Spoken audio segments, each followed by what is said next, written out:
dirt, you got your toxic tar sand oil. You found to spoil the good life. You built through the sand hills and atop that aquifer. 'Cause in Nebraska we've got all that we need.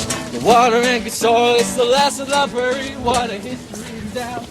What I'm here for is about the Keystone XL pipeline. Now, you yourself have introduced a couple bills to speed up the construction of the Keystone XL pipeline. Now, this pipeline has been vehemently opposed by people in Nebraska, in the rural parts of the state. They've been active on this issue for years. There's things like Bold Nebraska, farmers unions, grassroots people coming together in opposition to this, and you're pushing legislation for this. Now, it's been said in the media that the only reason that this pipeline hasn't been built is because of the efforts of people in Nebraska. So literally it is us Nebraskans that are keeping this pipeline from being built. TransCanada, who wants to build the pipeline, has said they have alternate routes. They don't need Nebraska. They have an east-west route across Canada that can be considered. We have so many people saying no. These aren't radical people. These are people that look more like the gray-haired and glasses people. They're not radicals. They don't look like me. These are the grandparents, the landowners, and all these people. And these are the people saying no to this thing. Now, my question to you is, if Grandma and Grandpa out in rural Nebraska are threatening, and I don't mean that derogatory, I love my grandparents, but if Grandma and Grandpa in rural Nebraska are threatening violence against TransCanada workers for coming onto their land, why do you remain in support of this? You're willing to risk violence, you're willing to risk international companies coming in and threatening our sovereignty. Why are you still supporting this?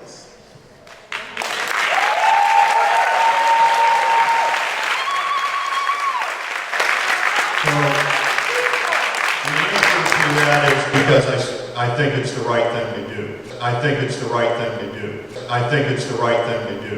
I think it's the right thing to do. I think it's the right thing to do. I think it's the right thing to do. I think it's the right thing to do. I think it's the right thing to do. I think it's the right thing to do. I think it's the right thing to do. I think it's the right thing to do. I think it's the right thing to do. My name is Crystal Craig. I'm from La Vista, Nebraska, and what I have is more of a comment instead of a question, because it seems like whenever someone broaches the subject of the KXL pipeline, you brush past it without an answer. But I'm curious as to why you are allowed to make a decision that is of this magnitude for these people when you're so ignorant on the subject, on the facts. Because the facts that you have are incorrect. There are plenty of experts that would be more than happy to sit down with you so you could understand that crude oil will not sit on the aquifer, the tar sands is not actually crude oil, that there has been a conflict of interest in this most recent environmental impact assessment. This is serious. I am angry. I have tried writing you. I have called you. I have come to another town hall meeting and I have asked you questions for you to gloss over them. This is a monumental decision that needs to be made. This is water that 8 million people rely on. This is not a joke. This is not something that you can listen to Big Oil and the Koch brothers on because all they care about is money. You are elected to represent the people, not Big Oil. Your information is excessively inaccurate, and I would urge you to please do some homework. And I would really love it if everyone who's in the decision-making process would actually read the 2,000-page botched report that nobody seems to really look at. So I am just here to tell you that I'm not going away, none of us are going away, my children are not going away, and I'm here to fight for my family, for the future generations of everyone, every Nebraskan that you are supposed to represent. I'm not going away, I'm going to fight for the land and for the future, and for the people, for every single person out here. The information that is available is incorrect. The jobs are a lie, the independence is a lie, it's going to go on the international market, and it's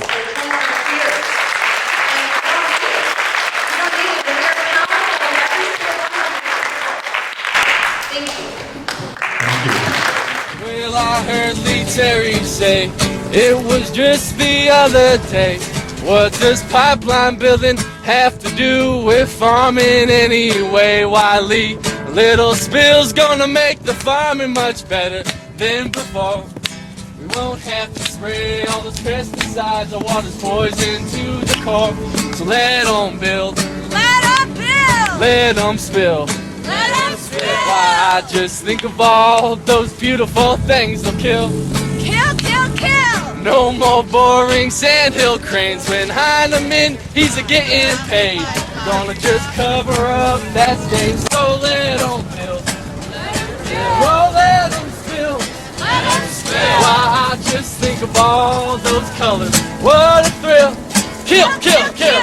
No more corn husking for my state. Yeah, they sold our children's fate. Gonna have oil dripping from our plate, so let 'em build. You know that Keystone XL is sure to come at the right time. With our economy depressed, we can't ignore our future crimes. And when the big pot spills, well, y'all be thrilled. Know the GDP is still grows. Besides, those oil companies are worth more than all our votes. So let 'em build.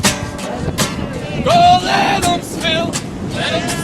Why, they're gonna raise the price of gas. We'll still have to pay that bill.